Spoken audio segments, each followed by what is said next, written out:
What else we got? Dressing up. What about dressing up? Halloween. Unfortunately, I haven't dressed up as anything. Yeah, I got my Nightmare Before Christmas. Okay, fair enough. You got Jack Skellington. Yeah. And this guy is an animatronic from the Five Nights at Freddy's series. He's Foxy the Pirate. Okay. Yeah. Funny story I actually just thought of. So I was going over to hang out with a friend or whatever downtown. And I think they were having a dance lesson or something like that, whatever. So, I was outside the, I can't remember where it was, but it's right across from the square, if you know where I'm talking about. Heritage Square, yeah. Yeah. So, I'm just minding my own business, and a couple of homeless dudes come over, and one of them's like, hey, I love your shirt, Looney Tunes and all that. He was completely unaware that this wasn't a cartoon. A Wile E. Coyote or something like that is what he probably thought it was. I didn't want to call him out on it, but I was like, yeah. Yo, thanks, man. Sure, thanks. Yeah, thanks. It was so freaking hilarious. It's Bugs Bunny. Yeah. Yeah, this is Wile E. Coyote with an eye patch. Yeah, he's becoming a pirate now. Well, all the shit that Wile E. Coyote goes through by rocket skis and cars and, just flying in the air to try and catch a roadrunner. I wouldn't be surprised if he had an eye patch at some point. That would be the darker and edgier Wile E. Coyote. So, other Halloween, don't necessarily have to talk about dressing up Halloween for this year, but have you dressed up in for Halloween at some point? Back in middle school and high school, sometimes I would go through these elaborate costume projects. As you are aware, I am a huge fan of Godzilla. Yeah. And one of my costumes was based... Barney. Be Barney the dinosaur. Barney. God damn it, John. Anyway. If you're happy and you know it, clap your hands. So one of the characters I was dressing up is... His name is Rodan. It's basically a giant pterosaur. Okay. So I did this elaborate paper mache where I had two cones, to make the jaws and all of that. That's cool. Yeah, it's very cool. I mean, it looked crappy, I'm sure, but it was pretty cool. I would say it looked pretty cool when you'd done it, because everything that you work on that's really hard, you work long and hard on. Yeah. And that you've painted or decorated or dressed up or anything like that is going to be fucking cool. Yeah, exactly. And even your mates might do. And then you might look at it 5 years down the line, 10 years down the line. It's like, what was I thinking? What was I thinking? But I think one of my more memorable costumes is... So I was planning to dress up as Godzilla, of course, my favorite monster of all time. Right. And I was looking through eBay trying to... I don't have to ask you now which one's your favorite monster, huh?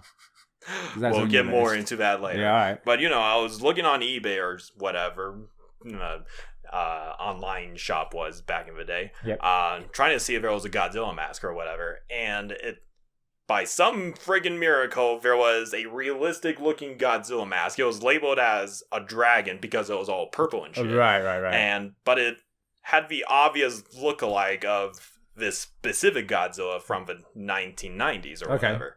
And I bought that, and for the rest of my costume, I had this green suit, with claws, papier-mâché spines, and a tail and shit. That was awesome. No wings.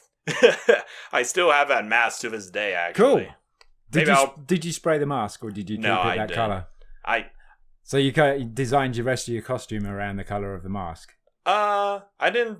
No, I kept it green. I just didn't want to, ruin the mask. Yeah. It was something I wanted to keep forever, and as I said, I still have it to this very day. Cool. Maybe I'll bring it to the podcast sometime. Yeah, the Masked Podcast. Yeah. That'd be cool. We'd be like, can't hear you. Yeah.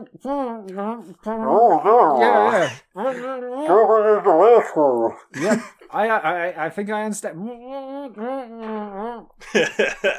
But, what about your favorite costume to wear? Do you like dressing up?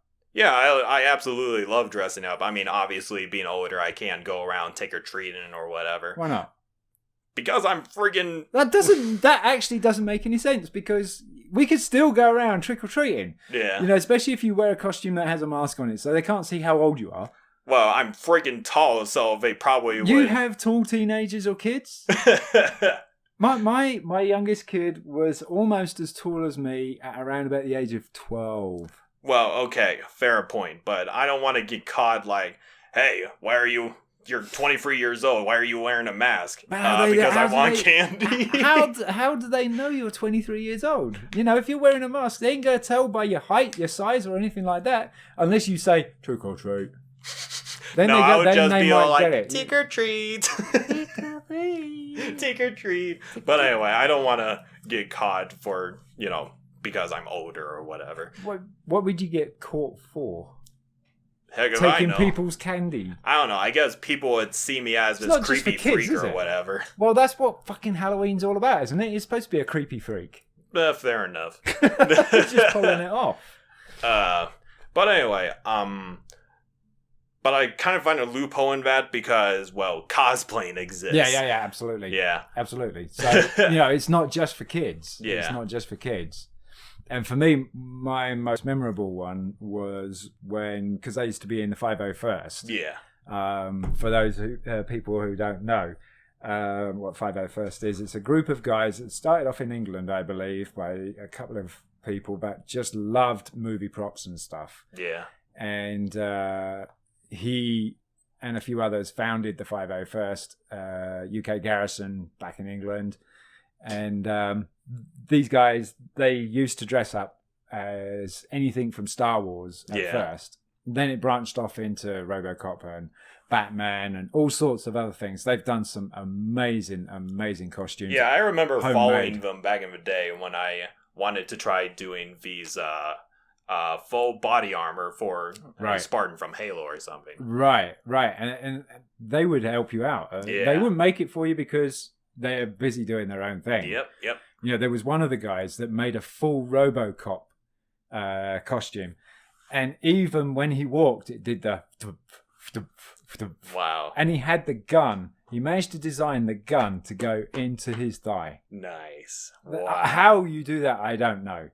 How you do that, I don't... So, I am always so fascinated with how creative most of these cosplayers get with their, costumes. Absolutely. Yeah, exactly. Absolutely. I mean, there are some fantastic ones out there. The Batman one, and it looks like it looks better than the movie prop. Yeah.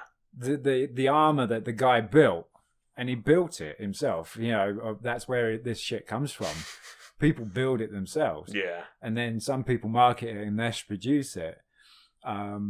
It was just so good. Yeah. It looked like the armor your military personnel would want to wear. Yep. Because it was just so freaking good. It got plates on it. It got the proper thick body glove on it or something like that. It was just freaking awesome. But for me, as I was in the 501st, I was a helper more than anything else. But I did have a set of Stormtrooper armor. I still do. Cool.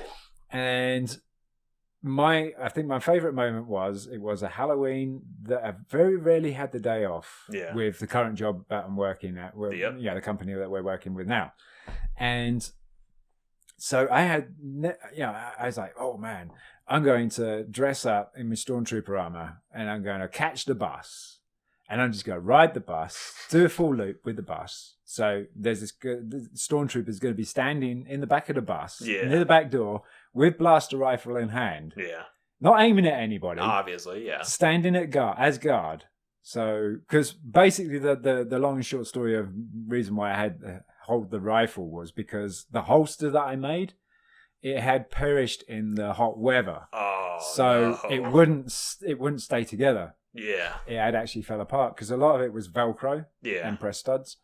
And it got so warm that the Velcro, the adhesive on the Velcro made it all tacky and stuff. And it took a long time for me to get it cleaned up and I was running out of time. I hadn't expected that it was going to do that. Yeah. But I guess it was like the flight from Phoenix that cooked everything that was in it. I was surprised that a lot of stuff survived. But anyway, so I'm holding the blaster rifle in the back.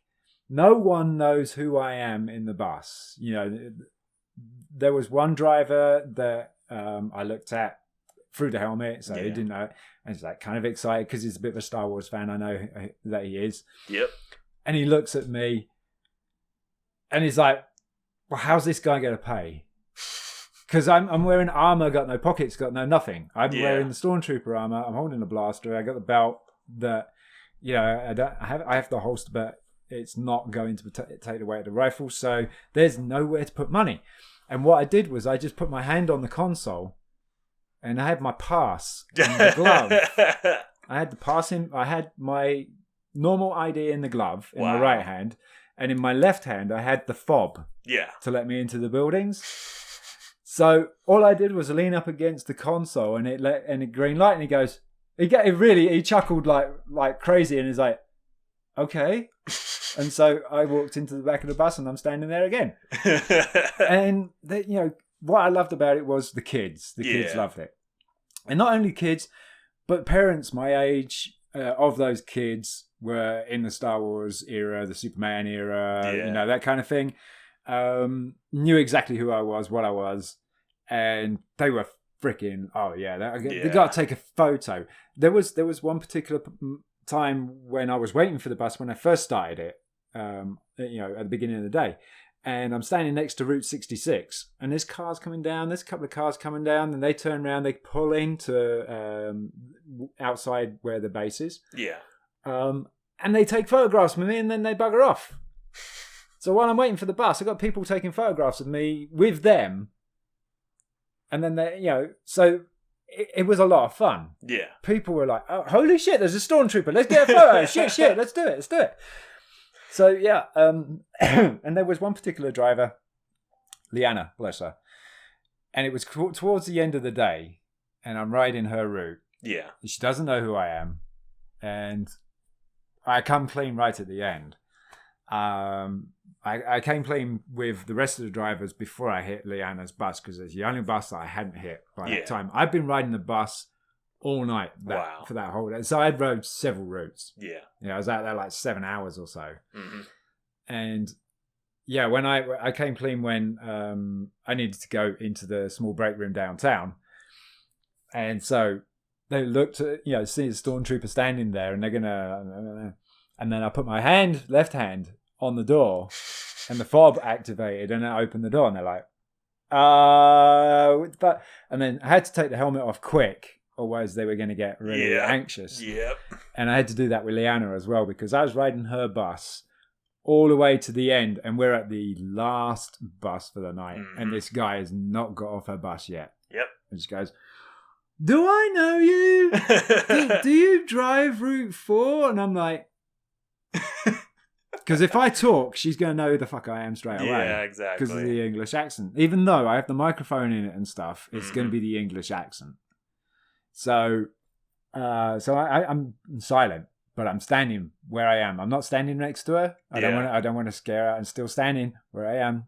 Same position as every single bus. Back door, blaster rifle in hand, just that guard.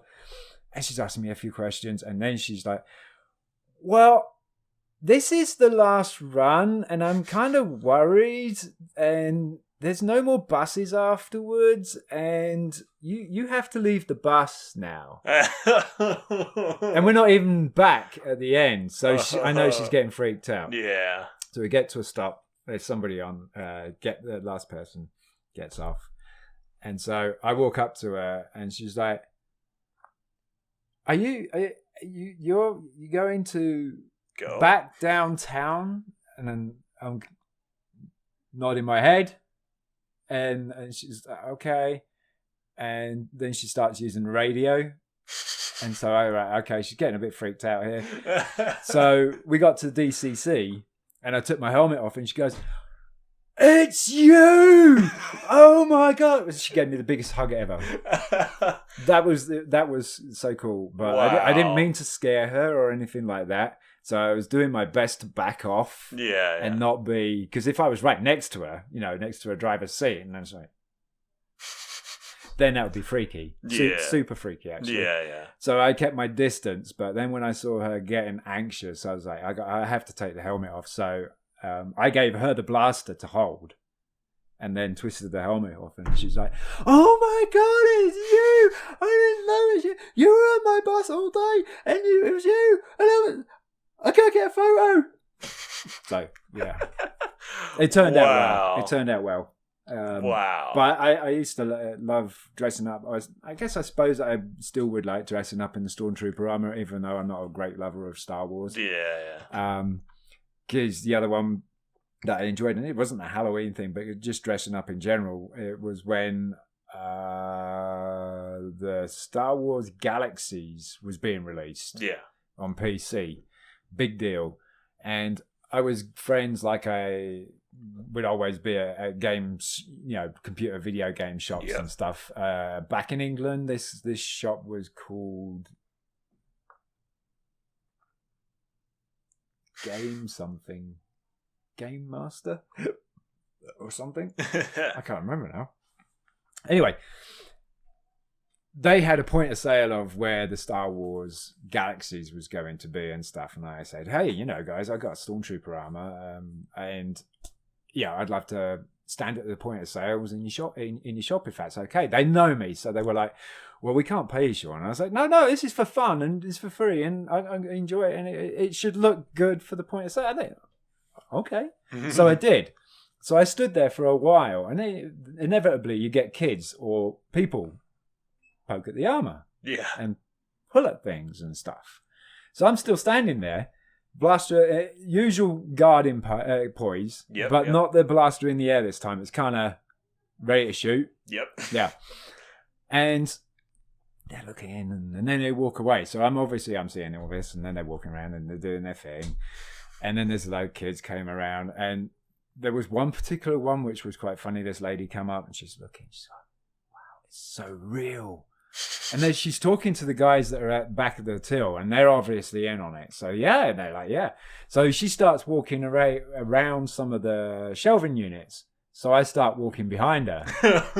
I freaked the fuck out of her. Oh my I really God. did. But again, unmasked and had a photograph taken. Then I reset. So then there's kids, they're all poking around, and there's parents there, and they're like, "Wow." And then my ex-wife comes in and stands to the Stormtrooper and says, "Right, are you ready for a coffee then?" And I'm like, "Walk off." And they're like, "Oh my God, it's real. It's real." So yeah, I had an awful lot of fun in that. Wow. I used to love doing the vampire dress up stuff thing. How long ago was this?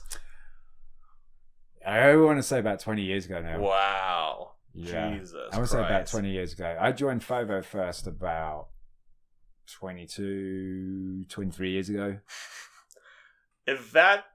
Oh my God, if that was on YouTube somewhere, I would have loved the shit out of it. I don't know. I think YouTubers were probably very, very new or not around at that time. That is true, but I mean, Star Wars Galaxies, when did that thing come out? Let's have a look.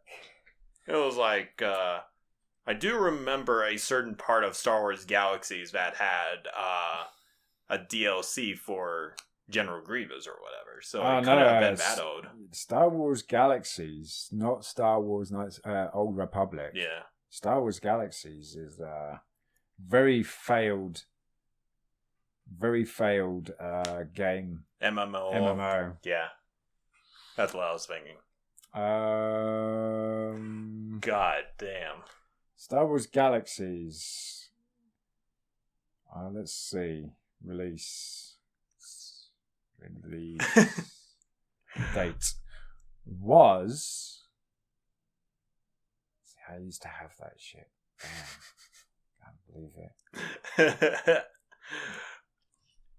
It's all really... right, so June 25th, 2003. Wow, yeah. So that was... It was almost 20 years ago. Yeah, that was almost 20 years ago, yeah. Wow. Seriously, Sean, wow. Yeah. But I say I have an awful lot of fun doing that. That was good, and I wasn't getting paid for it. It's just that I love doing it. There were some people that were badass to me. There was one when I was doing it around Christmas time, and this guy is like, "I could stomp my cigarette butt out on your armor and his mount," and I'm like, just didn't say anything. And his girlfriend's like, don't, stop it. And then he had this roll of wrapping paper, Christmas wrapping paper, and just whacked me with it. Really? Yeah, I just continued to walk.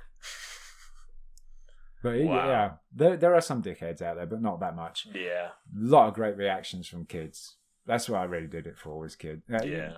And the chicks. It's like Batman. Chicks love the car, right? It's the car.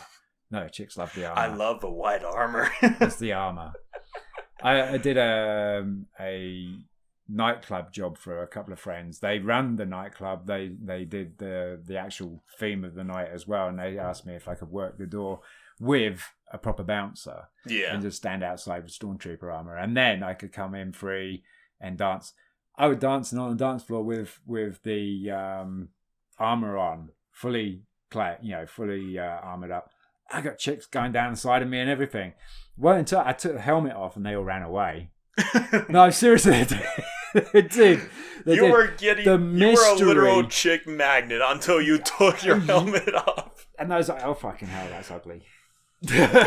Just put a paper bag over your head. No, I should have left the helmet on because the attention Stormtrooper got over me was a lot. I would never have got it myself personally. No, probably not. It's like, I should have left it on. But that's the whole mystery about. Were they a bunch of horny chicks or whatever? Oh, they were going down the side of my legs and everything. They were grinding. That was before I was even engaged into being married or anything. Gavin would be so freaking jealous of you right now, I swear. What, of chicks? You're wearing the Stormtrooper armor, obviously very nerdy and all that. Being the center of attention for these really good-looking ladies. Why? They were doing the serious butt grind and shit. Oh my god. Every nerd's fantasy. I don't know. I don't know. I'm just glad that they couldn't see my face at the time while it was happening, but it wasn't until and we danced forever. Mm-hmm. And it was until I got to the end of the night, towards the end of the night, because I'm boiling hot, and they're offering me free drinks now. So obviously I can't drink through the helmet. Yeah. So I had to take the helmet off, and then all gone.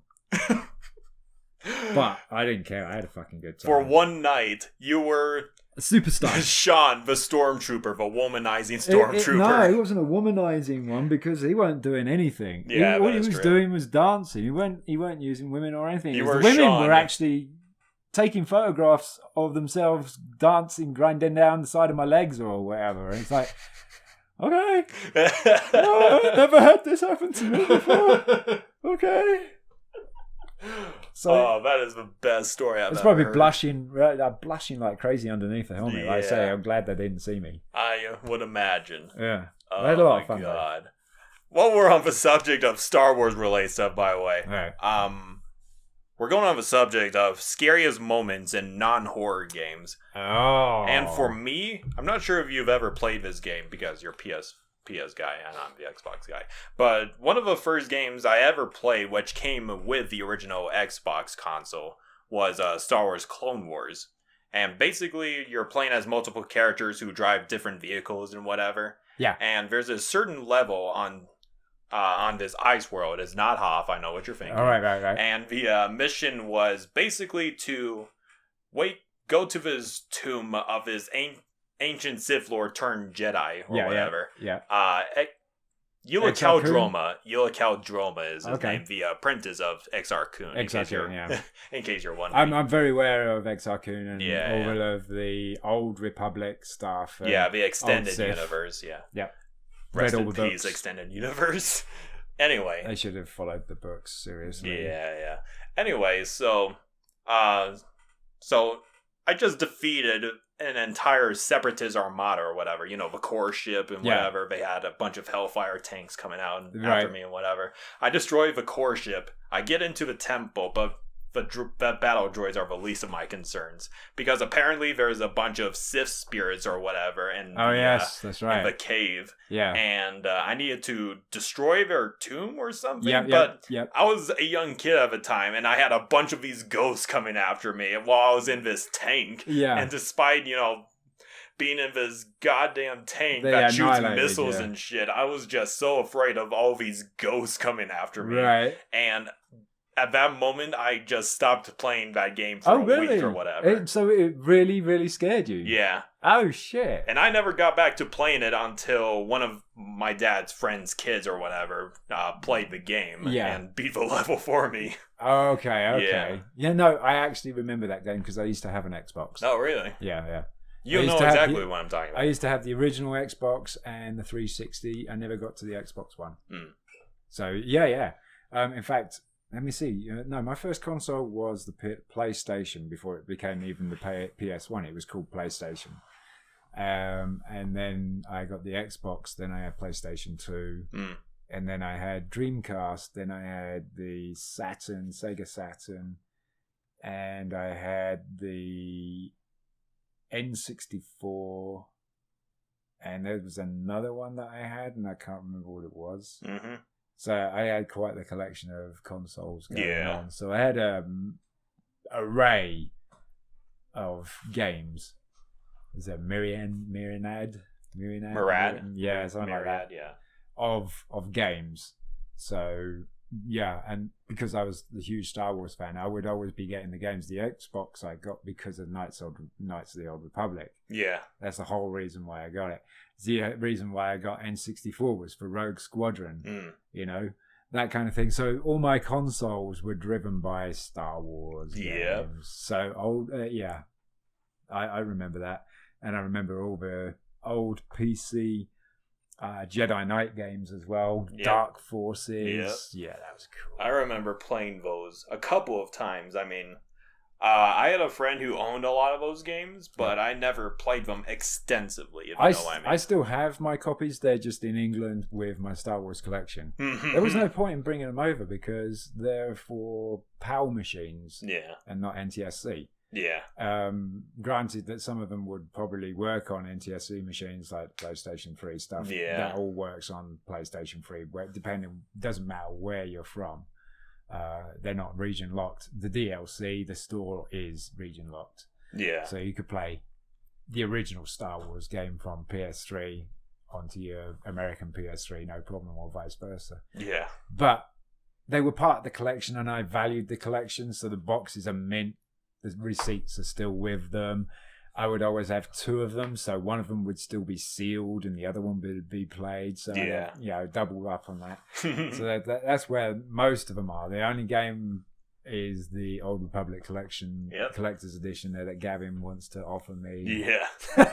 Some money. Is he just going to offer his soul to you? I don't know. I think he almost did, didn't he? He was close. Yeah, he probably... There's a lot of things that he wants. Like, you remember he was gawking over that microphone that I got him. Yeah. Yeah, he was like, hey, how much do you want for this microphone? But and he was even... For the price, they're really, really good microphones. Yeah, it is. They really are. $50. I mean, being the live streamer that I am now, I've not only have I don't want to say forced or influenced or anything like that, but I've shown products off. Yeah. Like the games that I stream, and people are like, "I just bought that game, Sean." Yeah, I love watching your stream. You don't play all the normal stuff like everybody else. Right now, people are doing the Call of Duty Modern Warfare. Yeah, everybody's doing Modern Warfare. They're all playing the multiplayer and not the campaign or anything like that. So I'm thinking, well, I'll play Car Mechanic Simulator. Fuck it. I'll play Farming Simulator. Or now that they've left Borderlands 3 alone, I might be able to go and play that or Days Gone, because now that the hype's gone on it, and if people actually still wanted to see that, by the way, I tried to do the Mass Effect on your Elgato machine and I couldn't get it to work. No, it was a blank screen. I was like, fuck. I'll probably have to help you out with that because. Are you streaming it on a older machine? Huh? Are you streaming it on an older machine or something? Yeah, because I mean, your Elgato. I remember that our Elgato, the cards that are out now won't do PS3. Your card's old, right? There's a certain setup. I'll go through it with you later, but. So maybe if you could help go through that, but I want to do like all the games that probably were popular, or even the not so popular games. Yeah. Because I get quite a few people come up to me and say, "Great stream, Sean. I love your stream because you play different things." Yeah. And I'm like, well, I'm a trophy hunter, so you're going to get a whole bunch of different things going on. You might. There was one game that I was playing was called My Riding Stables Life with Horses. It is atrocious. Okay. So it's a simulator of, or you own a stable and shit. The control is diabolical.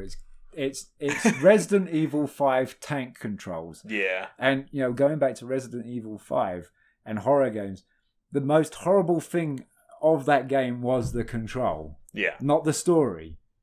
Wesker always beating the shit out of things and getting transformed and shit. But I actually understand how he would do that to himself because he was kind of a fairly strong guy anyway.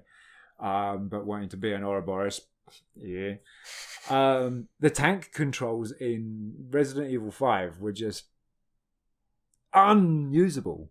You had to really get to the mechanics of moving around, turn.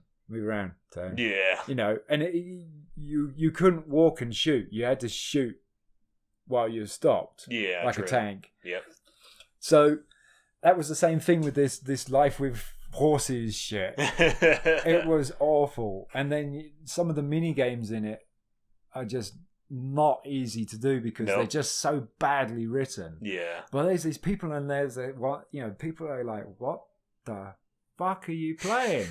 And I show them, because I've got the original case, and I'm like, this is what I'm playing. It's Life with Horses, My Riding Stables, Life with Horses. It's utter rubbish, but, we're trophy hunting. And my wife dared me to play it, so here I am playing it. You know what game I dare you to play? Oh, go on. Goat Simulator.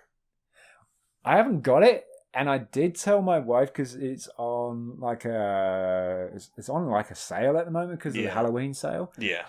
And it's like, I want to say $5-7 or something. Yeah. And there is the actual Goatee edition, which is Game of the Year edition, which has all DLC and stuff. Yeah. So I wanna play Goat Simulator because I haven't got a fucking clue what it's all about. I'm guessing you're just a goat and you go ramming things, eating things, and I am not gonna say anything. Consider my lips sealed. But I want to see your friggin' reaction to it. Okay. Well, I could certainly. I record my streams anyway, so I could certainly upload that one to YouTube as a reaction video as well, just for you. All right, I will smooth talk my wife into getting Goat Simulator because it's been dead by the podcast, and I will try to have like a review of it, my point review of it, my opinion review of it, because everybody's done reviews of it because it's been out for so long. Yep. I will give you my opinion or my detailed report on your desk maybe in the next couple of podcasts because it might take a little while for me to smooth talk the wife. Or it might take me a while to actually get it and then get a bit of time into it to be like, oh, what the fuck is this? But I would definitely record it onto YouTube and we could probably tag it onto the end of the podcast. Yeah. Like a short 10-minute video or something like that. Or 5-minute video of it tagged on the end of that a particular podcast. We could probably actually start doing that as well. Yeah, we could. Yeah, I think that would be fun. Yeah, it's like I recommend or dare you. I think dares sounds fun. It has to be a system you own. Yeah, be it PC, be it whatever multi-systems you have. Yeah, exactly. It has to be, and something cheap enough that you could get. Not something outrageous. Yeah. It's like, I dare you to get something, and it's $80. So I dare you to get the Ultimate Edition of you ain't getting no Marvel versus Capcom. Yeah, you're getting Ultimate nothing. You ain't getting, there ain't gonna be no. It'd have to be like the standard edition, the cheapest you could get because we're not made of money. Nope, we aren't. Even if we were especially Gavin. Yeah, right, Gavin? You're not made of money. Oh, wait, he's not here. Because he's working extra hours. He's kind of speechless. Yeah, trying to make some money. He's kind of speechless at the moment. Yeah, exactly. But yeah, no, I think that actually could be quite fun. It would be a lot of fun. Because we all three of us can record. I could imagine us being dicks to Gavin and be like, hey, Gavin, play a horror game. Yeah, and also that's probably another border of, I'll play anything, even if it's got freaking androids in it and shit like that. I'll play anything. It'll probably scare the fucking life out of me. Yeah, same. I'm a trophy hunter. So I'm going to get the trophy. If the game doesn't have trophies, I'm not going to play it. Okay. That's it. So no free-to-play games. No, because they have trophies, believe it or not. Okay. I didn't know World of Warships has trophies. Oh, yeah. Now, World of Tanks does. Mm-hmm. And I knew that because I played that, but I didn't know World of Warships did. And I downloaded it and I had a look at it and I tried to see if I could find a trophy list of it. Couldn't find one. So either that or it got recently patched with a trophy list. I don't know. About maybe 2 or 3 months ago. Interesting. Because I think it was it's going to be longer than that now. Probably 6 months ago that I downloaded it because my eldest daughter wanted me to play it because we had some sort of incident where the office lost power. Yeah. So I couldn't play PlayStation. So Kat, my wife, lovely lady, she said, bring your PlayStation into the front room and you can play PlayStation in the front room. And so we got the PlayStation on the big TV because we've got like a 50-inch downstairs or something. And my daughter loves like marine stuff and stuff like that, first person and stuff.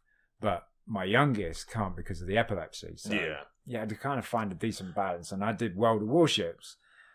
And then when we were like, well, does it have trophies? We ended up doing Farming Simulator in the end. Yeah. Which was funny as hell. It was so good. But we're like, no, it's got no... And it looked fantastic, it's the whole detail on the ships and everything like that. And I was like, that's good. But yeah, free-to-play games do have trophies. Okay. They do.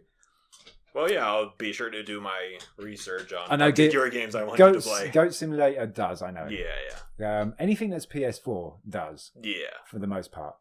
PS3, anything that is made after 2009, I think it is.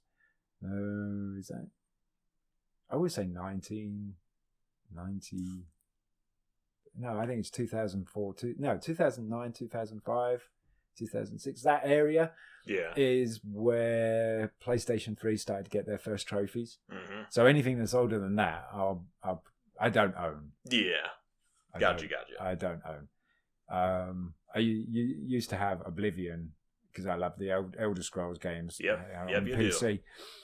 But it doesn't have trophies, so I'm not going to play it because I don't want to waste my time playing a game that doesn't have trophies because I need to find something to show for what I'm doing. Yeah. By the way, we were going back onto that trophy thing. I will quickly get that up. Anyway, while Sean is looking at his trophy stuff. Yes. The second game that had a scary moment in it for... we're still on the scary moments. Yes, we are. Scary moments for non-horror games. Another Star Wars game, by the way. Uh-huh. Have you ever played Star Wars Republic Commando? Yes, brilliant. It was an amazing game. Absolutely. Yeah, it was done so well. Yeah. It really was. I was skeptic about it because it's just like the Republic Commando. It's the soldiers. It's not nothing... No, like major characters or that. So you think. Yeah. But they do have their... dynamic. And they have their celebrity soldiers. They're named ones like Fixer and stuff like that. Yeah. And I was like, wow, this is so. I loved it. I actually loved it. Yeah, and I'm talking about this specific level. Sorry, I gotta clear my throat here. Would you like to go and get your small water? No. Okay. No, I'll be fine. The level of a ghost ship, the Persecutor or something? Persecutor? The assault ship that they go on and there's a bunch of Trandoshan slavers. Yeah. So in the beginning of that level, you're all alone. You go into the assault ship's engines or whatever, and you go through some conveyors and whatever, and everything's dark. Your signal is kind of jammed here and there. You're all alone. Yeah, you're all alone. You come across a clone trooper that's all like, hey, glad you're here. And then out of friggin' nowhere, a droid comes on top of him, kills him, basically.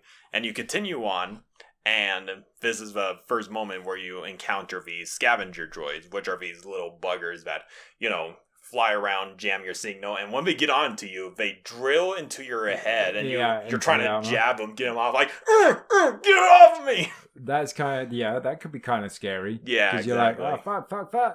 I mean, it's not a moment that was so scary that I stopped playing it for a while, but it had a very panic one, isn't it? Yeah, it had a very creepy atmosphere and slow build up. Like, you're all alone, there's signs here and there about there's something in there. There's something there, and then you see a soldier that gets taken out. It's like being friendly, and then it's all of a sudden taken out. Yeah, exactly. No, you know it's what's that classic. Happen? It's like that classic scenario with Alien and whatever. Oh yeah, yeah. I mean, Alien Isolation is a very subtle game. Yeah, it's you can play that game stealthy without being attacked or anything like that. But there's always, and you don't see the alien for the first four levels or something. Yeah, and it's only if you hide you'll see it. If you don't hide, he's gonna get you. Yeah, exactly. But that's more of the like survival stealth, and if you don't, you're gonna get done. So you got really no choice. If you want to progress in the game or beat the game or anything, you have to be stealthy. Yeah, you do. And it's not such horror; it's more suspense. It's that is true. And you're trying to be quiet, not to you make so much noise. You bump into something, and then something falls off a trolley or something like that. And then the alien's like, "Oh, what's that over there? Oh, I'm going to bite that guy's face off! Yay!" I've got such superhuman hearing that I can hear you breathing underneath the desk that you're hiding from. It's like, no. But that has androids in it as well. Yep, the very creepy androids. Yeah. The working Joes, I believe they're called. Well, yeah. So Detroit Become Human has the creepy Jerrys. Yeah. Jerrys or whatever. Jerrys. Yeah, the Jerrys. the guys that do the funfair. Yeah. And they're just creepy because half of them are all messed up. They've got bits missing, but they're happy and they jump. They do that funny kind of leap. It's like a joyful leap for no reason. It's like, okay, they were creepy. Okay, I'm just gonna leave now. Whereas when they first come into that place where you're held up in, and you got the young girl there, all resting. I don't know if you've ever played it, but you've seen heard a couple about things here and there, right? And so it's dark, and everybody's settling down to sleep, and the two androids are talking to each other, figuring out what their next step is, and then next thing you got these fucking things coming through windows, doors, and shit, and they're all Jerrys, and they're all. But the way it sets them out at the beginning, that they're like these killer androids, because you can see their lights and stuff like that, but it's all because there's components missing that are showing the actual lights, diodes, or whatever that are of their makeup. And then when they kind of bring the light out a little bit more and they come into the actual place, because, being in the threshold of the building, it's kind of dark because you're not in the light and you're not out of the light. Yeah. And then they come into the light and they got these happy faces. And we're Jerry's. We're the Jerry's. We used to run this place. All the boys and girls used to come and see the Jerry. Now they don't. So, yeah, that's kind of creepy. For me, scariest moments, and it's not so much because it's like horror or it's like it's suspense or anything like that. For me, and I think a lot of people would probably agree, is the Assassin's Creed games. Yeah. And you're doing parkour. Yep. And you jump the wrong way, and you don't want to. You climb up this great big freaking building, and you've got to leap across, or you got to climb across, or something like that. Yeah. Ezio has a habit of jumping the wrong fucking way. Yep. Plummeting to his death. Those are scary moments for me because I want to make sure that I'm jumping the right way. Yeah. And you take your time, try to figure out if you're pointing the right way. Is your cursor going to go the right way? One of the things that really pissed me off was when it was Assassin's Creed 2, and I was in one of the tombs that you get the seals in. Yeah. And you had to run up the wall. So I hate wall running. You run up the wall and you have to leap off to the left or the right to catch a bar. No, I kept flipping back. So I plunged into my death or something like that. And I could not wall run for love nor money. I got it eventually. But for me, that's the scary moments for me because, all right, I'm here again. Let's not jump off in the wrong direction. Fuck, I did it again. You know that, and it's like, yeah, no, all right. And it's like, oh! And then when you actually finally get it, it's like, thank God for that. Let's just move on and let it save. Let's do the auto save. Because you could force it to save by changing an item around, or even changing the volume down. Yeah. And then go back into the game and you see that little icon go round and round. Yeah. That's the auto save and shit. And then you're kind of safe. But for me, it was jumping from different building to building, or parkouring at high altitude in Assassin's Creed games. Yeah. You get it wrong, you got to do all that hard work again. It's like, fuck! Even if you got shortcuts, because along the way you kind of drop ladders down or something like that. Yeah. So you don't have to parkour or right from the beginning. Yeah. But even then, you get to some of it is real risky, because you're jumping across chapel roofs. And inside the chapel, so you're off girders and you got to try and catch the other girder or something. And if you jump and for some reason your thumb is kind of slightly at an angle, you're gonna screw with it, and it's like, oh, fuck. Yeah. So that's for me. It's not so much that it's scary. It's just that it's just annoying. Don't fucking do it. Don't. Yeah. So for me, it's scary because I don't.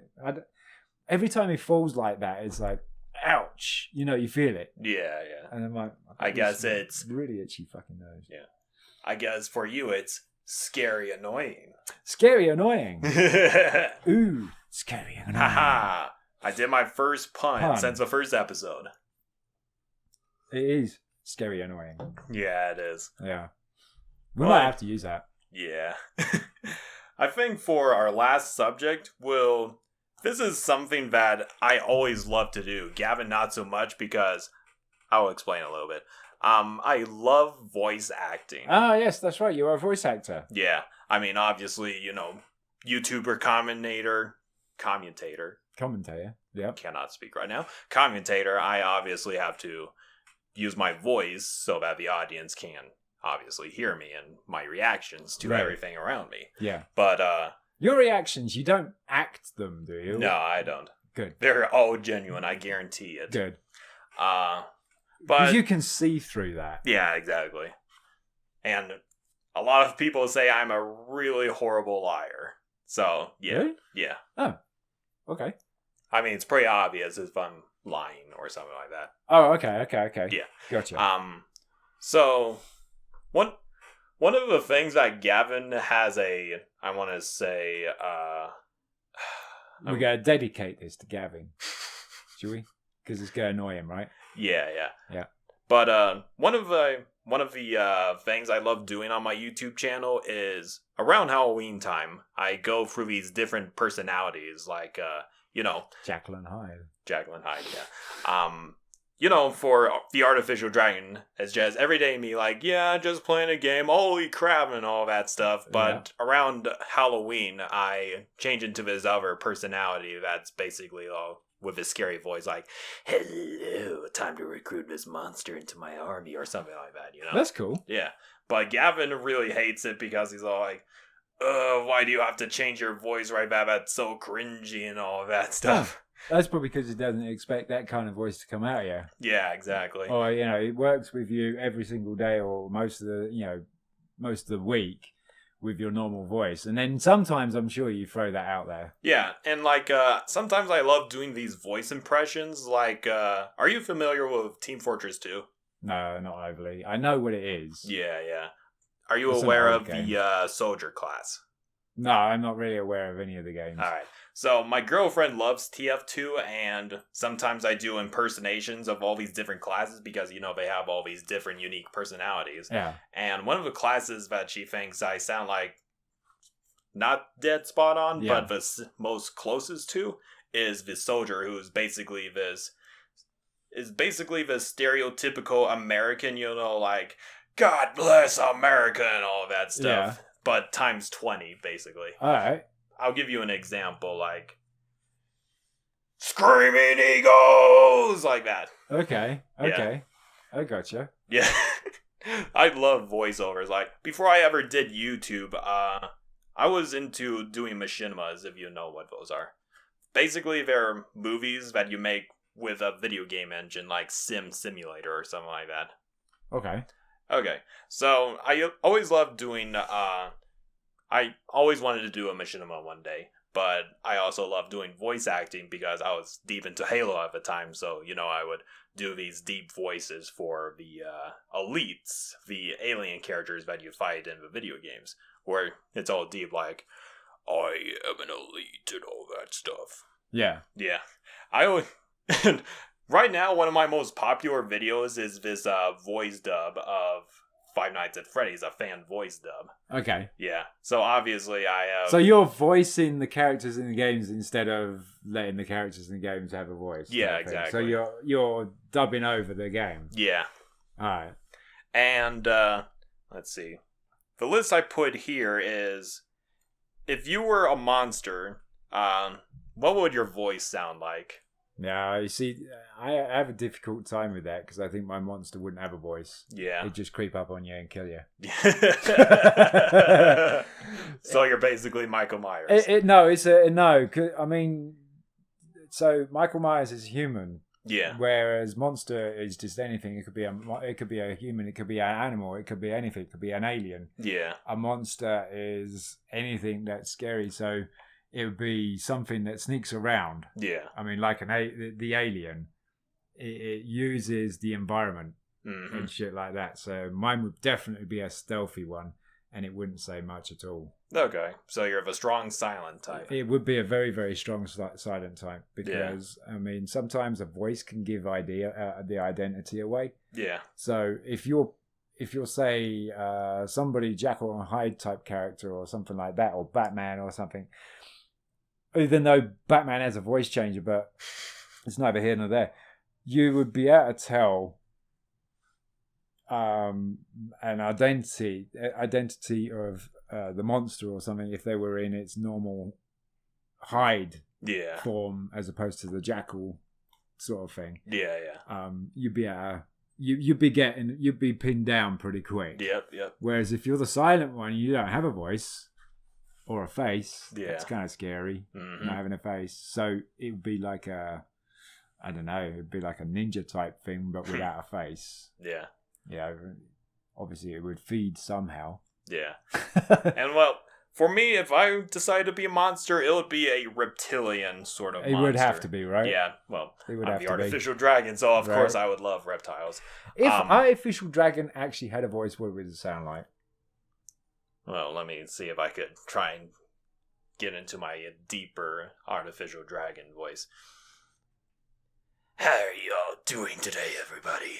Artificial Dragon reporting. Welcome to the podcast. Yeah. Obviously, I would afterwards this is the same thing I do with my nightmare personality as well. And this is one of the things I love doing.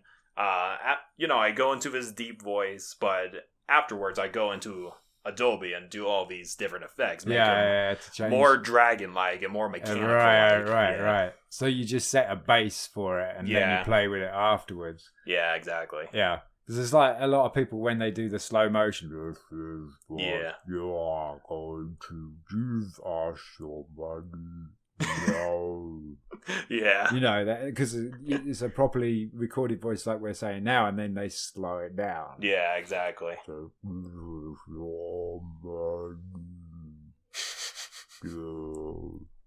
but this is probably because I've been playing a lot of D&D lately. I have a lizard folk character, which obviously is a lizard that is sapient or whatever. And I take inspiration from Bosk from the Clone Wars series. Yep. Where he's... Bosk is in the Empire Strikes Back film. Yeah, the movie. As a cameo, obviously. He's a bounty hunter. Yes. And he didn't have a big part, just like Boba Fett. Didn't have a big part. He was not supposed to have a big part at all. He was just supposed to be bounty hunter that catches Han Solo. And that thing just span off and made him huge. The thing, IG-88 as well, the droid that was in that lineup on the Star Destroyer, there was Zuckuss and Bosk Zuckuss and Forlom. Forlom and Zuckuss got kind of mixed up. Forlom was the droid, even though when the action figure for Zuckuss came out, it was titled Forlom. And Forlom's action figure was titled Zuckuss. So it's quite funny. They actually got those kind of mixed around. Yeah. But yeah, Zuckuss, Forlom, IG-88, Bosk, and Boba Fett and Dengar were all on the bridge at the time. Yeah. And Bosk, he kind of reminded me of the aliens in V. Yeah. Because they had the V aliens were reptilian. Yeah. They would eat those rats and mice and stuff. Yeah. And so, yum, yum, yum. But anyway, the point I was trying to go with Bosk is that in his portrayal of the Clone Wars TV series, he had this deep kind of voice, like what I was doing earlier, but at the beginning of his sentences or at the ends of his sentences or whatever, he'd do this right. that, kind of simulating a snake hissing or whatever. Yeah. And he's all like, Bounty Hunter. Yeah. Like that. Yeah. That's the voice. That's cool. I love That's cool. using this voice a lot. That's cool. Yeah. I like that. That would hurt my throat. Yeah. And my throat hurts just listening to that. I was like, oh my God. Yeah. There are some times when I'm driving the bus and I don't know what it is that happens to my throat. It gets dry or something because we're not allowed to drink while we're drinking water, I must add. Yeah. We're not allowed to take sips of water while we're driving the bus or in the driver's seats. We have to be out of the bus. So sometimes the throat gets a bit dry. Mm-hmm. And when it does, I can actually do a Dalek.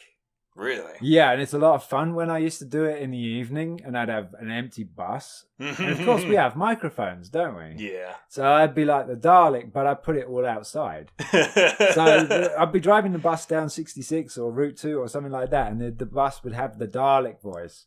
Wow. And I'd be like, exterminate. But the Dalek kind of has a rumble. Yeah. And I can't do it without having the right thing. But when it switches, I play with it all the time. Nice. Yeah. I can't force it to happen though. Yeah. That's the thing. It does happen. When it does happen, then I play with it. Yeah. Yeah. It's like, I'm sorry. Exterminate! Right. Exterminate! I mean, anybody can go exterminate, exterminate, and but you need the rumble. Yeah. You need that mechanical rumble type thing. Yeah, exactly. The original guy who does, or the guy who does the voices of the Daleks has a special microphone for it. Yeah. That distorts the tone and everything. Yeah, I would imagine. Whereas my throat, if it gets dry enough, it makes you sound like a Dalek. I can do the old Daleks. Yeah. The deep Daleks, or I can do the excited Daleks, or I can do the wise Daleks. So I have various Daleks going on in the bus while I'm driving along. I should probably be concentrating on where I'm going instead of doing Daleks. But when it happens, I just pulled the knob off my chair. Uh-oh. I don't know if that's a good thing or bad thing. I hope it doesn't collapse on you. No, it's just the thing that keeps the backrest in place, because if I do that, then it does that. So okay, it's just a thing. But yeah, I didn't try it for a long time, and I've been with the company for a couple of years now, so I was like, there's no way they're going to fire me for messing around on a microphone. Nobody's in the bus at night, and I'm just doing Dalek voices on the microphone. Yeah. It's not gonna happen. They're not going to fire me for that. They probably would have for the first, if I had done it. Maybe not, actually. They would probably laugh like hell. Yeah. In the first 6 months. But yeah, I could do the Dalek, and I used to do Yoda as well. Mm. That was before I had my teeth pulled out and having the dentures in. That's a shame. Yeah, because you had to gravel to get that, and you had to kind of pull his faces out. Yeah, exactly. And I could do his laugh as well. Yeah. No, I can't do it. I can't get it. I can't. I can't get it low enough. What else did I was able to do? I can't remember if there was any others that I was particularly good at. No,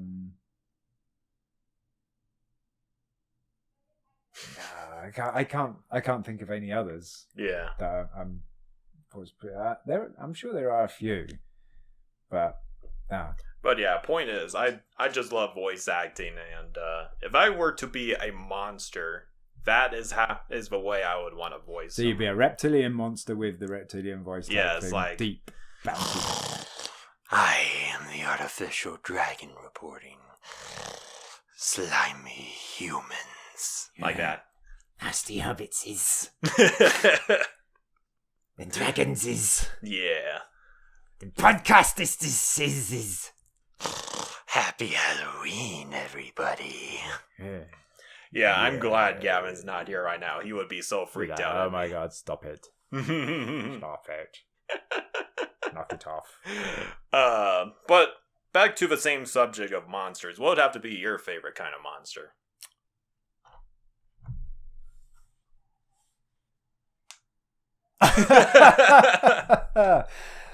Oh gosh. I was this is probably the only one that I really struggled with. All right. It would be a night creature. Mm-hmm. My favorite monsters are vampires. Of course. Like those. And did I write any more down that I thought I might like? Yeah, Pinhead. I liked him. Mm-hmm. And Alien. So yeah, my monster would be something that would use the environment, like I said. Blend in like the Alien does in like pipes and shit with the old ships, that the Nostromo or anything like that. And that the artwork that H.R. Geiger did, that kind of was around the interior of the ship. And when they made their own habitat in Aliens, I think it were. Yeah, Aliens. Was it Aliens or was it Alien 3? No, it was Aliens. Okay. And so you couldn't see them until they actually started to unfold. Yeah. That would be my shit. Yeah. That would be my shit. So you would be all about blending into your surroundings or mimicry or something. Yeah, no, it would definitely be a stealthy thing that would blend. I mean, the Predator is pretty good and was an unstoppable force because of the cloaking shield. Yeah. And it could mimic what it heard after a certain while. It could actually re-mimic because it would do that once. Yeah, exactly. Want some candy? Hey up! We want some candy, love. Yeah, and it would be like, ooh, yeah. So it'd be kind of that fit. But the Predator was relying on technology where mine would be like the actual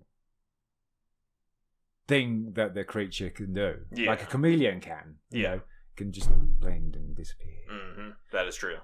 And then just strikes. But it would be like an assassin type thing. Mm-hmm. It wouldn't go killing anything. Yeah. It would, like the Predator. I like the Predator's morals where it will only attack armed people. Yeah. Anything that's a threat, because that's what it did. Yeah. It just hunted anything that was a threat. So it would probably have that characteristic. Mm-hmm. Very interesting. I don't know if it would fly though. Would it fly? Maybe. That's by cheating, probably.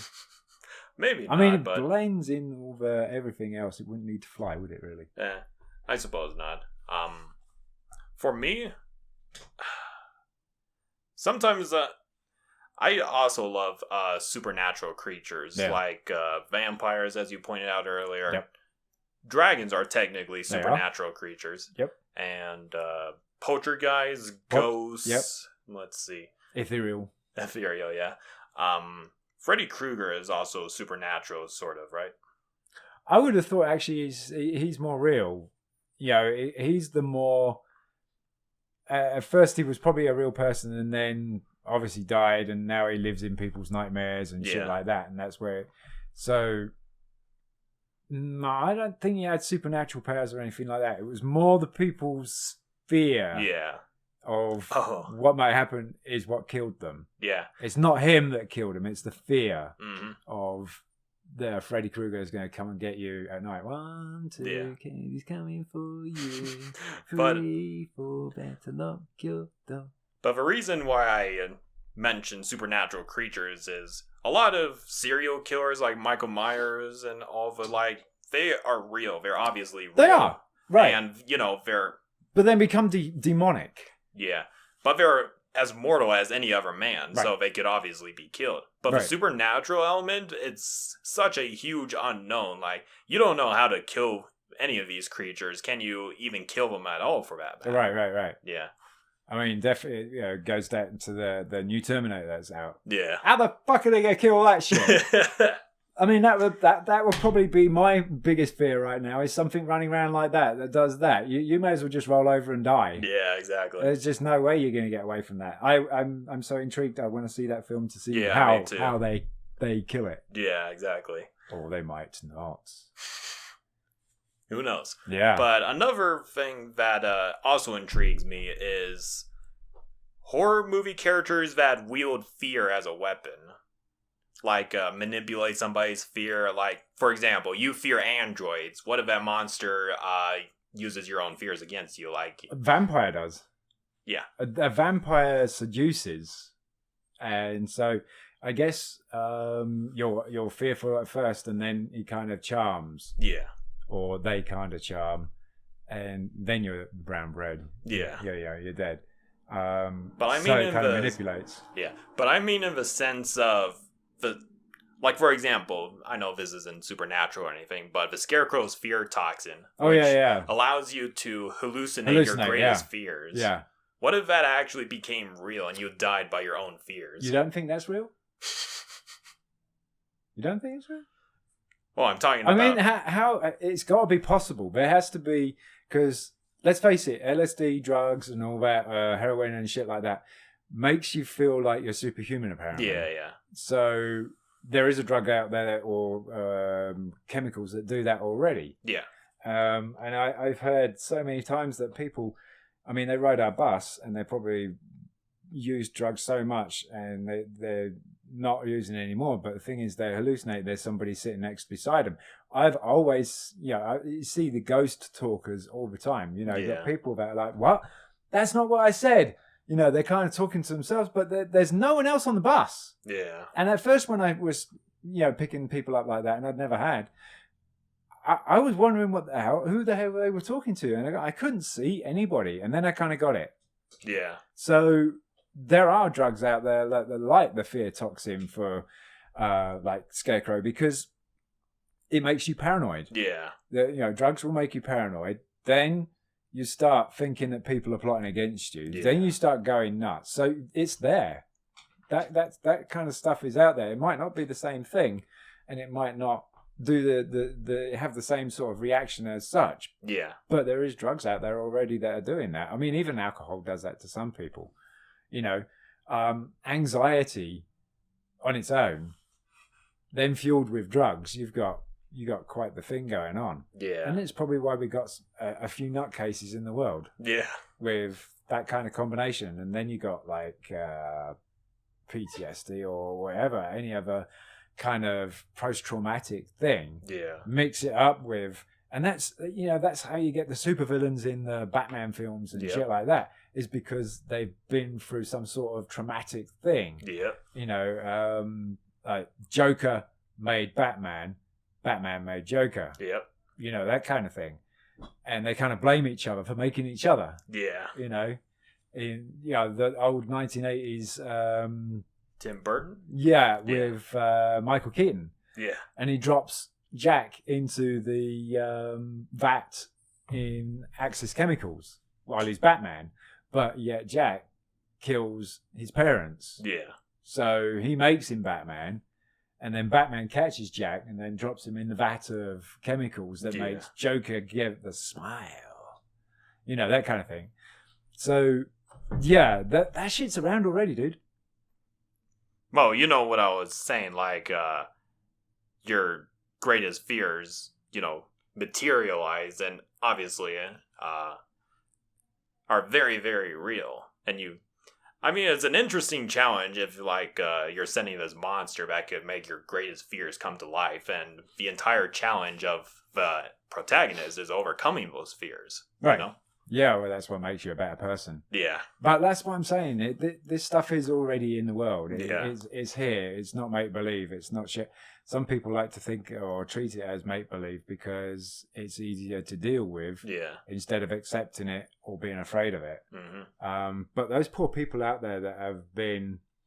I mean, I can't imagine being one of those soldiers out in the field there and seeing you mate getting blown off, or your arms got shot off, or you've been shot out by X amount of shells or something. Excuse the motorcycle that went by the apartment. That kind of thing, that's going to mess you up. Yeah. And that's either going to make you the supervillain or it's going to make you the hero. Mm. One of the two. You're going to come out of it one way or the other. You either die a hero or live long enough to become a villain. Well, yeah, exactly. But I mean, there's people that are around with depression and shit, so that can make people imagine things are going on as well. Yeah. And it certainly made me hallucinate because I thought I saw my wife several times, and that's what actually drove me really, really crazy was that I realized I had a problem because I was seeing these images, I was hearing this because I wanted to. And that might be what is going on with other people out there. They're seeing and hearing what they want to, but it's not there. No one else can hear it, and no one else can see it, so they think they're a nutter. Yeah. So it's going to make your worst fears come true. Yeah, that is true. Because you're going to concentrate. The mind is such a powerful thing. It really is. That you can convince yourself you're the best person ever. Mm-hmm. You can, and you're not. Right? Because there's nobody really that is. Yeah. Okay. And you convince yourself several years that you're the best race driver or whatever. Yeah. Then you become the person that you think you are. You start to believe that you are the best race driver, or you're the best person, or that kind of thing, or you're the richest person in the world. You believe in it long enough, you're going to convince yourself that you are. Yeah. And then you become the supervillain. Yeah, that is true. So going back to that question there, it's there already. Yeah. It might not be in the forms that we think, but how do you think that some of these film producers come up with that stuff? Because they're taking stuff from the real world. Yeah, that is true. I mean, I've heard a couple of stories like Wes Craven, for example, came up with the idea of Freddy Krueger. Yeah. He was asleep. I'm not sure if it was exactly nighttime for him or whatever. He was asleep, and he had this dream where this shadowy figure with clawed hands came after him, and that's where he got the inspiration of Freddy Krueger. Right. And he's a dream warrior. Yeah. Yeah. So, perfect. He just turned his worst nightmare into a freaking multi-million making thing. Oh, yeah. Make a good thing out of it. So, going right back to Five Nights at Freddy's, I'm a huge fan of it, so I know a lot of the backstory. The creator of Five Nights at Freddy's, Scott Cawthon, he's highly religious, ironically enough, but he made a couple of indie games before Five Nights at Freddy's, and one of the games was so widely criticized that it sent him into a deep depression because a lot of the criticisms were like, oh, these characters are so stiff, they look like animatronics or whatever. Right. So he went into a deep depression, and then one day a light bulb went up in his head, and he's like, all right, I'm going to use this criticism and make a game about killer animatronics. Yeah. Yeah. Yeah. Because then people will say, well, these characters move around so stiff, they're like animatronics. Well, they are. They are. So there's your news for you. They are. No, I mean, you can turn like your worst fears or dreams or something like that into something that's going to make you like that. And like what's the name with Freddy, they just took kind of images or visions that came to them in sleep. Most people pay attention to that shit. Yeah, exactly. I mean, I really still don't understand deja vu. Deja vu is the creepiest fucking thing ever. It really is. And if we are still on the subject of horror, the deja vu frightens the fucking life out of me. And because it's real shit. Yeah. Because it's happening to you. You're not watching it on video. You're not playing it in a game. You're not listening to it in music. You somehow dreamt it or thought of it or you daydreamed it. Yeah. And then it doesn't have to be like the day after, but it'll be at that right time. You're at the right lights. You got the same vehicles around you. Yeah. You got the same people talking to you, and you're like, what the fuck is... There's a glitch of a matrix. Right? Yeah, you're actually trying to look and see if something's reset around you. Yeah. To see if the matrix is in a loop. Yeah, exactly. It's like, fuck. I mean, that's it. That shit would be scary. Yeah. While we're on the subject of scary stuff related to the human psyche or whatever, I remember this particular story that my dad was telling me about this study. So there was this guy that had cancer. And so he goes to the doctor trying to find a cure for cancer. And the doctor's like, okay, I got these pills, these medications right here that will cure your cancer or whatever. So he takes the pills and keep in mind, these were placebos. They basically did nothing. Yeah. So he takes the pills and the cancer was gone. That's freaky shit. Yeah. And, that's freaky shit. Mind over matter can do an awful lot. And, I believe a couple of years passed by, and he was reading this article, and he came across this article about this study of these pill curing cancers or whatever. Yeah. And he found out that they're placebos. He's like, oh, shit, and then the cancer came back and he died. Oh! So it was the belief that took it away? Yeah. Damn! That's witchcraft shit. Yeah. That's witchcraft shit. That's how witchcraft works. I know, because I used to be a pagan. Oh. I am a pagan, but I used to be a practicing pagan. Yeah. So... Learning something new every day. Yeah, I don't want to go into that too much, but it's like my dark past. Again, there's a pun there, because it's all dark and it's witchy and stuff. But I never worshipped the devil or anything, but I did do magic. I would have been questioning you right now. Well, if you didn't know me now, you wouldn't know me then, would you? You certainly didn't want to know the older Sean, that's for sure. I didn't have a lot of friends and I wasn't very friendly. Yeah. It was a horrible, horrible man. Anyway, while I'm here, I have my stats. Okay. Here we go. Useless information. We are now in the world, 69,199 in the world. Nice. And we are up... Bollocks. We are up 1,133 from last week. Nice. So that's a lot in the world. Nice. So in the United States, I am now 18,700. Okay. Which means that I am up 346. Nice. In the United States. Reaching those goals, Sean. There you go. Still in the green. I was in the red for, I think, Tuesday or Monday.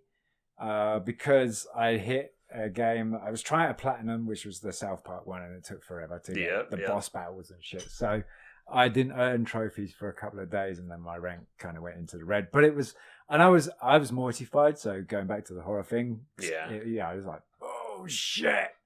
I was mortified by it. I was scared and I was frightened that because I saw it in the red, and I was like, oh fuck, how much is it? It was only by 3.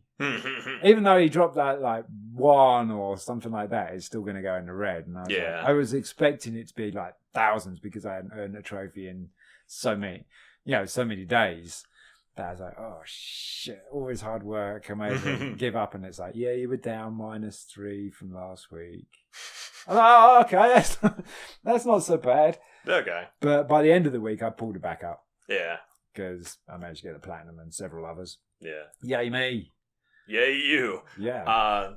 So I think we could talk a little bit longer. Is there anything else you want to add? I have nothing at the moment, but I'm sure I might throw something in there. Yeah.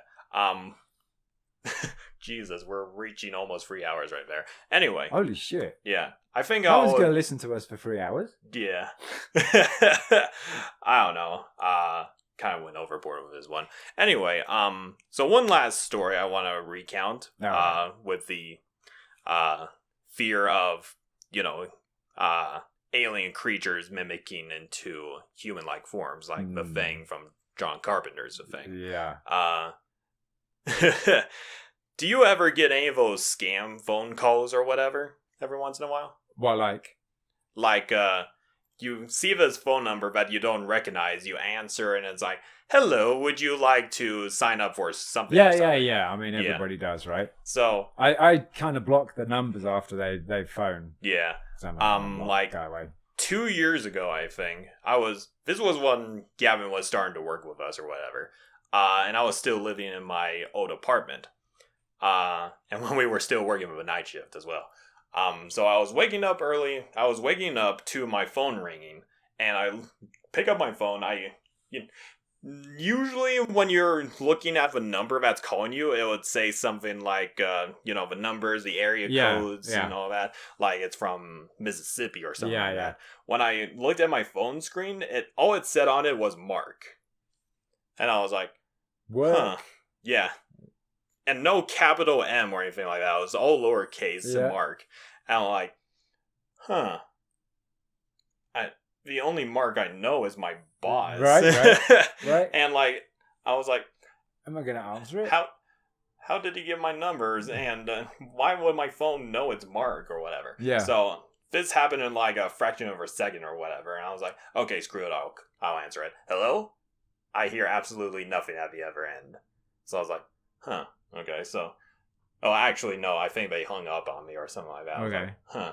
So, I didn't think much of it. I do about my business, eating breakfast or whatever. I get the call from Mark again. Uh-huh. So this time I'm like, nah, I'm not going to answer it. Okay, fair enough. And I went to work that day, and I was talking to Gavin about it, and he was like, maybe there's somebody that was recording your voice or something like that. That's his words, not mine. So... that was pretty freaking scary. I mean, I wish I could look it up on my phone to show you, but apparently the other Mark, not my boss Mark, doesn't exist on my phone anymore. It doesn't? No. Now that's scary. Yeah, that is very, where very the fuck scary. is that gone? That's kind of scary. It's like that. That is a Twilight Zone shit. Yeah. You're aware of Twilight Zone? Yeah, I know of Twilight Zone. It's one of the shows that I really, really didn't like watching when I was a kid, but I watched it because it was... and they would always have the androids one in there as well, and it's like, oh, no. So I used to there was one particular Twilight Zone that I liked, but I never really watched it that much because there was a lot of android shit in it.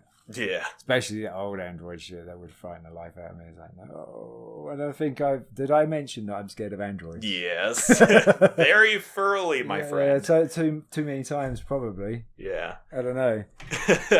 But a silver lining, because this one happened really recently. Like, I've been getting these excessive phone calls from random places. So I'm like, whenever I encounter an unknown number that isn't in my contacts or whatever, I usually just ignore it and let it go to voicemail, because if they have something important to say, they'll just leave a message and I could just call them later or whatever. Yeah. And these numbers kept on freaking calling, and I was like, okay, I'll answer one of these calls. And this is exactly how it happened. I answered this one call. I'm like, hello? There's a little pause at the beginning, which is probably a machine cutting in. Yeah, telemarketer or whatever, if you're trying to connect the call. And this is exactly how it happened. Hello, I'm calling to talk to you about your 2009 Toyota, and then I hung up. Yeah. I don't have a fucking 2009 Toyota. Well, you could do if you carry on with this. It's like, no, piss off. Yeah, exactly. I keep having stupid calls like that, and I just block them now. Yeah. And the thing is with me and phones, if you're not going to be human on the other end, I know it's economical for the company to have answer machine set up, or a machine that does auto phoning and stuff, and promotes without having to have a real person on the end. But let's face it, we all want personal touch. We want that touch where people still feel special. Yeah. You're not going to feel special on an automated voice. And as soon as an automated voice comes in, I'm down. Yeah. And guess what? You're going to get blocked. Yeah. That's it. I got so many blocked numbers on my phone now, especially, when they recruit for voting for the presidents or for Senate or anything like that. And it's like, join now with our campaign and vote for, and I'm like, done. Yeah. Bye. Block. Yeah, and, me too. Eventually they're going to come around to using the same numbers to call you. Yeah. And it's not going to get through. Yeah. Because I got to block the whole fucking lot of them. Yeah, exactly. I will. It doesn't cost anything either. Well, that's one way to end the episode about telemarketers and whatnot. Yeah, right? But yeah, the Mark caller was especially kind of creepy. Yeah, that especially that it doesn't exist on your phone anymore. Yeah, exactly. I mean, that's just like, what? Yeah, if somebody gets a call from Mark, don't answer. Unless you actually have a friend called Mark. Yeah, then exactly. Answer it, you know, I mean...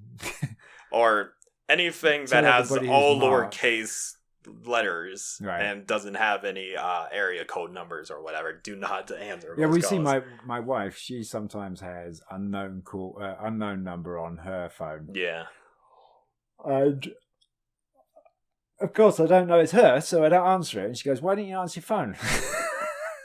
Wow. I'm not going to answer somebody's unknown caller. No, shut up. Oh God. Well, anyway, so that's our Halloween special. Sorry, this episode was longer than the previous two, but that's... I think we had some good stuff. Yeah, we had a lot of good stuff to talk about. Stuff. It certainly went a lot better than I thought because, I mean, yeah, with all three of us, we have... If one person... If we can't bounce off each other, it's fairly short, but we did. We did very well. Yeah, we did. But we had a third person, then you're bound to bounce off somebody. Yeah. You know? And it'd be nice to get, you know, maybe a couple of guests in. I mean, best person that would be on this for this episode for the Halloween would have been Travis because he's such a horror fan. Yeah, maybe next year. Yeah, but yeah, we should probably consider looking at if somebody can't come that we could say, hey, all right, we got a space for a guest or something like that. Yeah, you know? Sounds good. Yeah. So anyway, I hope you guys have a wonderful Halloween. This episode will probably be a bit late, but happy Halloween, and hope you guys are looking forward to November and everything it has to offer, including Thanksgiving. Oh yeah, Thanksgiving I'm looking forward to because I get the day off again, even though I'm still on my 2-week vacation. Yeah. I got 3-4 days left, and then I go back to work. Yeah. And be back to the grind, and I hope I remember how to drive a bus, treat customers fairly, act professionally, and hopefully how to wear my uniform and all the nicks and crannies to help me do my job better. Anyway, folks, thank you very much for coming. This has been a Variety Shift Halloween podcast. I was Sin Trophy Hunter. And I'm the Artificial Dragon, and now it is time for us to clock out. All right. Happy Halloween, everybody. Happy Halloween, guys.